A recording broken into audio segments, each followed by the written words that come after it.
Pico 4 has officially been announced. Now we got a question. Is this going to be better than Quest 2? We got to dive into the price. We got to dive into features. You got to dive into everything overall in correlation and in competition with the Quest 2. So let's see everything that can possibly make it better, or if it's just going to be another VR headset that's standalone. Let's check it out. Pico today announced a Pico 4 standalone VR headset with pricing and content aspirations that make it clear the company hopes to compete directly with the Quest 2. The headset will launch in October, starting in Europe and some Asian regions, with no plans for a US launch yet.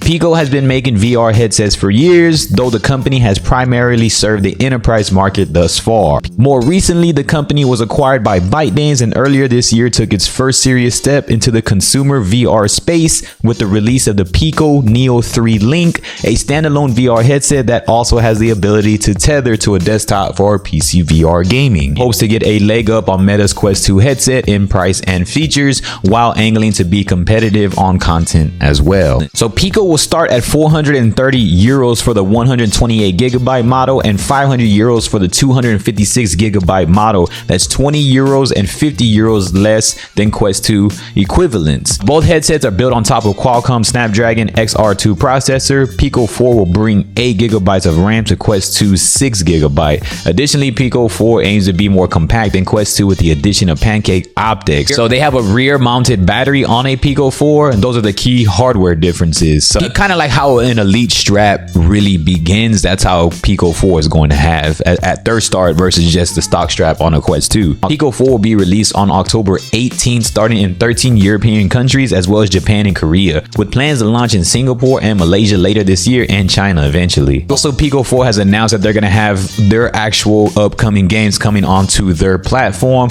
which is Peaky Blinders, The King's Ransom, Ultimax Demio, and The Walking Dead Saints and Sinners. They're aiming for fitness essentials such as Les Mills Body Combat, All-in-One Summer Sports VR, and Just Dance VR. That's pretty cool, Just Dance. Also, the company plans to launch its own Pico World social VR platform in 2023 and a release series of exclusive documentaries from the Discovery Channel. There's a lot of stuff right here going on with the Pico 4 versus the Quest 2. One, the reason why it is not going to compete with the Quest 2 is solely because the price difference is not a drastic difference. In my opinion, it needed to be at least $100 difference in order for people to even look at it. If Pico 4 would have launched, I understand it's a business, I understand they need investments and profits, but if Pico 4 would have launched with additionally the way originally the Quest 2 had announced their price range before they raised it an extra $100, now that original price range would have been able to get people really luring towards the Pico 4, because Pico 4 is basically the same type of headset, the same type of look, the sleek aspect and the aesthetic of it, of all white, also the performance essentials, and then them getting actually Pico World to compete against Horizon Worlds. Pico 4 is literally a knockoff Quest 2, which is not cool because it's too similar and it's almost similar in price. The fact that it's similar in price is not going to give it the upper hand on a Quest 2, but some people are going to probably go that way and drift that way. Even with wireless, like, you're going to need a dongle to go wireless, while Quest 2 can just do wireless in itself easily by just connecting anywhere just possible from PC VR and getting into a Wi-Fi system.